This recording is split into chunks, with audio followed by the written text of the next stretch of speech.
My first guest this morning is joining me to speak about the resilience of micro, small, and medium business enterprises here in Trinidad and Tobago, following a survey that was conducted.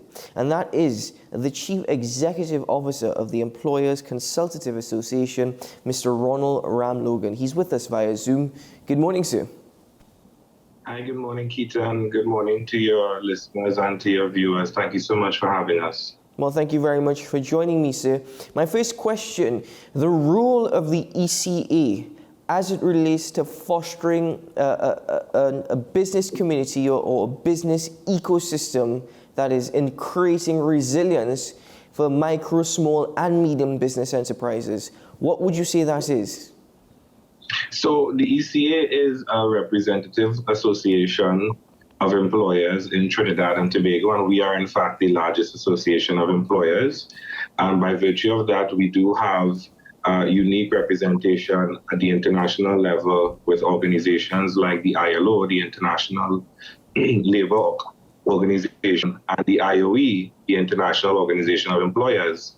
So as a representative association, I think we are well placed given the fact that our membership spans a wide spectrum of industries and sectors, businesses of all sizes, from micro businesses all the way up to large multinationals, to be able to bring like-minded businesses together. In some ways, we have a good understanding of those types of risks, such as human capital risks, for example, that businesses face. Given that industrial relations is the reason we were founded in the first place 63 years ago. And over the years, we've developed a unique understanding of many of those issues that businesses face, employers in particular, and risk mitigation strategies that they should employ.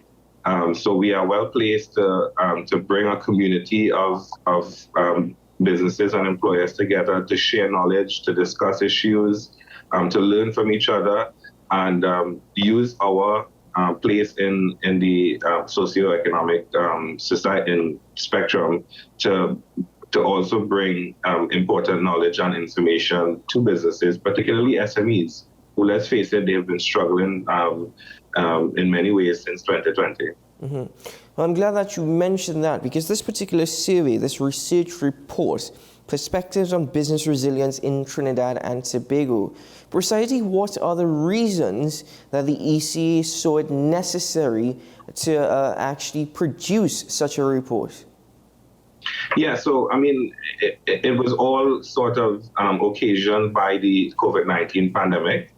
And there's no reason really to get into all of the issues that we all faced in the last 3 years, particularly in 2020 and 2021. Suffice it to say, in 2020, early on, we thought it was important to engage our membership to get a sense of what their needs were specific to the COVID-19 pandemic, and of course, all of the measures that were in place at that time, restricting a lot of movements and business activity, necessary measures, of course.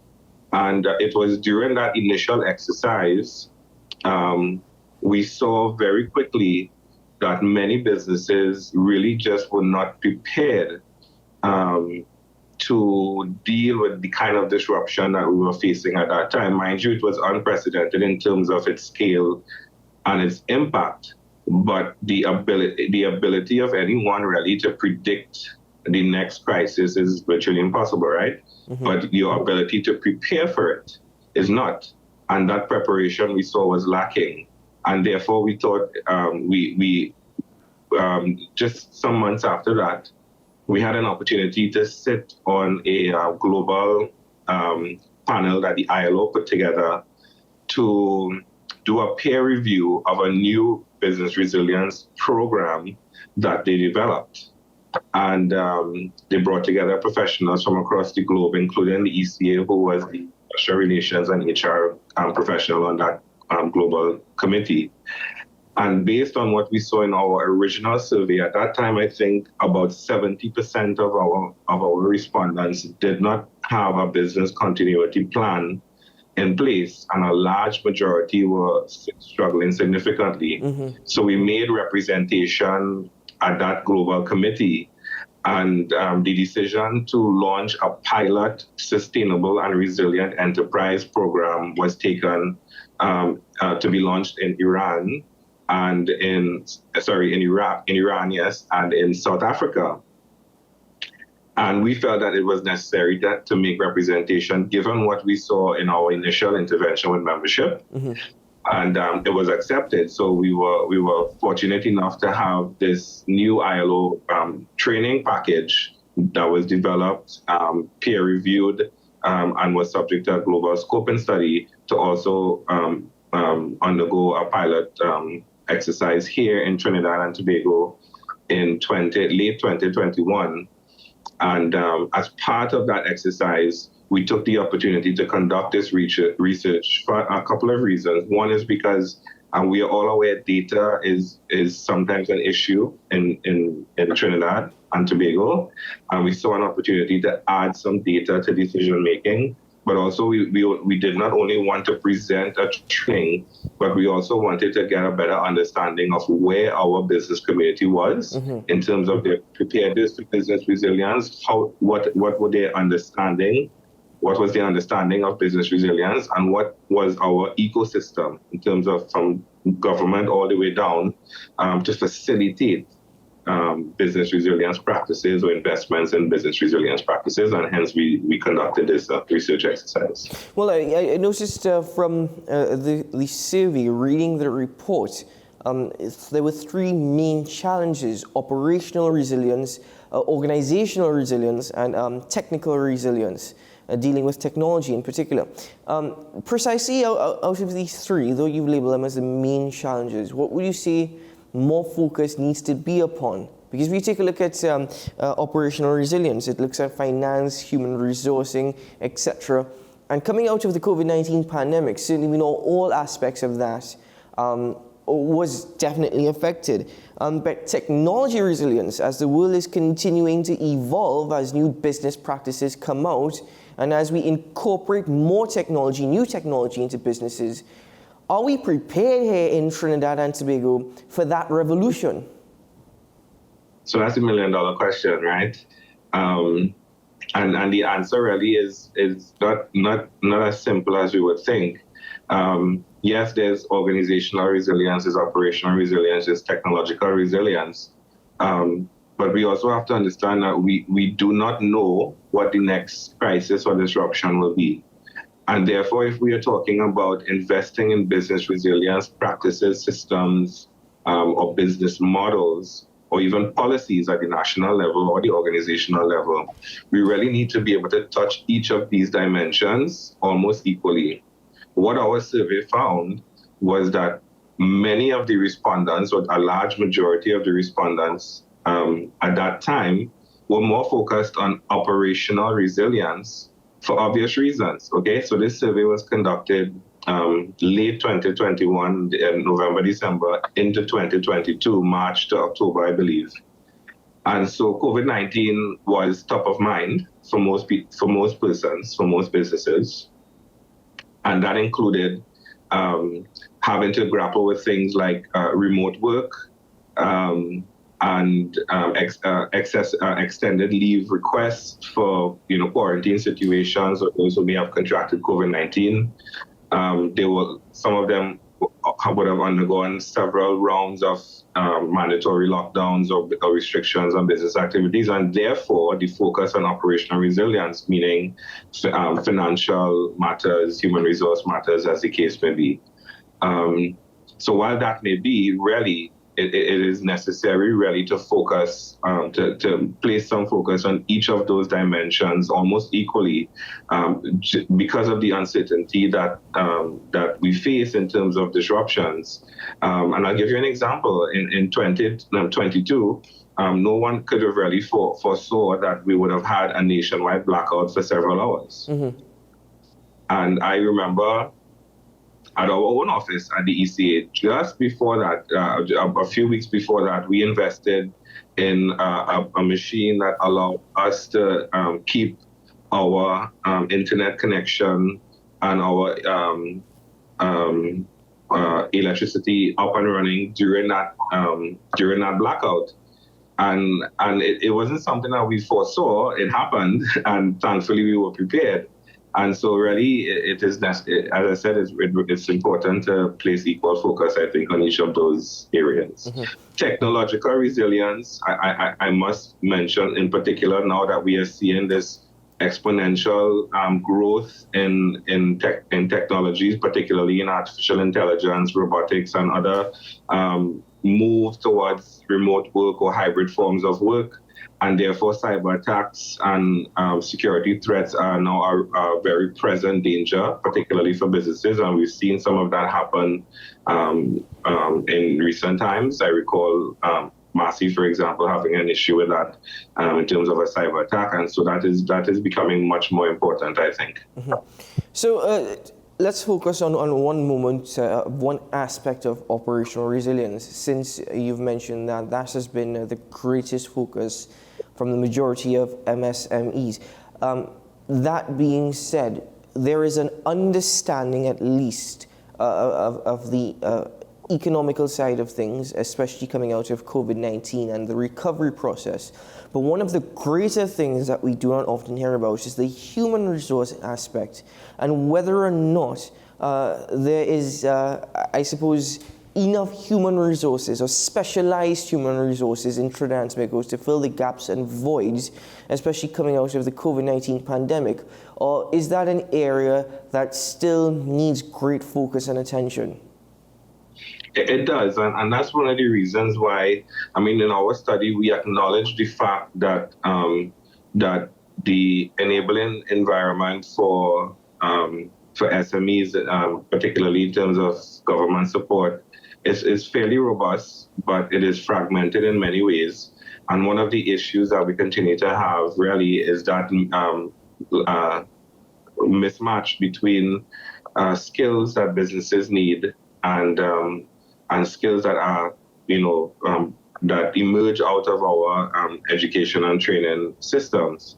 And now with the quote unquote future of work here, and the direction that we are heading in terms of technology and the need to change business models and business processes, I think there still continues to be that disconnect that needs to be addressed. In some ways, that's a policy issue. In other ways, it requires, I think, collective dialogue with businesses, with labor, social partners, as the case may be. Bring everyone to the table so that we can find solutions that really satisfy the needs of, in the first instance, those who consume the labor that is being supplied. And then, in turn, our national community would ultimately be the ones that benefit. Mm-hmm. As part of the findings of this particular report, the membership of who was asked to participate in this particular survey, the respondents, did the respondents overall, the majority have a feeling of confidence, I suppose, that the business community was prepared to implement new strategies that are necessary and required for business resilience? I would say no. I think, and again, particularly when it comes to our micro, small, and medium enterprises and MSMEs, and those, by definition, would include any company that employs between 6 and 50 employees. There was some understanding of the concept, and in many cases, we saw some respondents indicating that they did have safety plans or some type of emergency plans in place. Mind you, a good part of the respondents came from the manufacturing and energy sector, or the oil and gas sector, who also already has a fairly well-developed OSH system that they have to adhere to. But we also saw, as I said, particularly with SMEs, there was a lack of know-how and capacity in many cases, including financial capacity, to implement resilience practices. And to be honest, some really were just focused on day-to-day operations. And so the time and the time or the financial investment that it would take to get a more resilient sort of structure in place, to train or to build capacity in their management team, as the case may be. For many, it was more important just to focus on running the business. And therefore, while there was awareness of some resources that were available, so, a good portion said that they were aware, for example, that the ECA does provide good training when it comes to things like business resilience, and generally in terms of our human resource and industrial relations programs. They were aware, but again, the capacity to take advantage of it in many cases just it was lacking. And we saw things like technology, very low adoption rates in many businesses. And in some cases, as I said, it has to do with the resources that are available to them. In other cases, it's a policy issue, as I said, in terms of, maybe a lack of incentives, invest in certain types of practices. And again, some disconnect in terms of our national approach to how we promote business resilience. We have a lot of different agencies doing a lot of different things, but there was no unified policy. And generally in our society, we take the national policies take lead, and then we follow with our own responses as we go down. You just mentioned there's no unified policy, and that generally it's national policy that takes the front. Is the existing framework of such policy adequate? Is it sufficient, especially with focus on business resilience for MSMEs? Yeah, so there was a policy we found that was developed by the former Ministry of Labor and Small and Micro Enterprise Development, I believe, on SMEs. That was a 2015-2016 document, which is currently under review, I think, to be updated. And one of the things that we saw was that just the term resilience did not even appear in that document. And so we thought it was necessary to indicate that it was important to make business resilience, a central part of that particular document. Now, and there has been a lot of good work, I think, that has taken place in recent times. I mean, NEDCO, for example, they do a lot of good work in terms of mentorship and microfinancing under the Ministry of Youth Development and National Service. And then the Ministry of Finance launched an SME marketplace recently with the stock exchange, including the SME mentorship program. There are other things that are being done in pockets.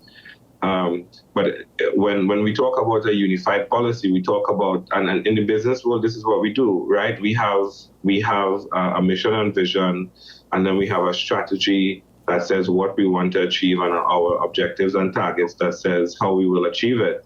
And then we monitor that over time, we measure performance, we make adjustments when things don't go right, and we get to where we want to get to. And that is the kind of thinking I think that we need from the top down. In particular, is there a need to enhance a government's position as it relates to fostering a more resilient environment, whether it be through the legislation, as you've just mentioned, or is there perhaps a need on both sides, whether it be from the government's position as well as the business community's position, to have a greater a sensitization and awareness campaign of measures that will allow for greater resilience? I think it goes beyond that. So yes, government has a role, obviously, as leaders of our nation. businesses have a role. They have their own responsibility to secure their businesses, and we all know when businesses do well, we all do well. Okay, the government earns more in taxes. Businesses can then invest in more job creation and innovation. But then there's also a role for other organizations. Take organizations like the ECA, for example. We started the conversation talking about the role of the ECA in terms of fostering this resilience mindset. And there are a number of business associations in Trinidad and Tobago, I think, that also have a role to play in terms of sensitizing their members and increasing that awareness in terms of the importance of, well, first of all, understanding, and then the importance of investing in business resilience practices and strategies, and providing tools as the case may be. Even at a personal level, when we talk about professional resilience, we talk about education, training, and lifelong learning. So when things are tough, and unfortunately, retrenchments have to take place, or businesses have to resize. That sort of continuous training at a personal level and investment in training and retraining and reskilling helps us to be resilient in the labor market as well. Mm-hmm. So I think everyone has a role to play in some way, at some level. We just need to be able to define that clearly and ensure that everyone does, in fact, do what they're responsible for. The community, the business community, the government, they all have a role to play. And I actually like how you just ended your last response, that we need to clearly define these roles and responsibilities, a greater cohesion, I suppose, in trying to create a greater environment or ecosystem for business resilience. Mr. Ram Logan, I want to thank you very much for your time this morning, for joining me, and for sharing this information with us, especially as it relates to the results of the survey, the findings from the survey, and going forward, recommendations as to how we can improve the existing environment. Thank you very much, sir, for your time. Thank you so much for having me. And just to say in closing, we do have a training intervention that will benefit businesses. It teaches businesses 9 resilience practices and how to develop a business resilience strategy. So for those who are interested, they can contact the ECA or check out our website. Excellent. Well, thank you very much for the ECA for doing their part in this entire situation. But for now, sir, we'll have to end it there. Thank you very much. Thank you. Have a good day.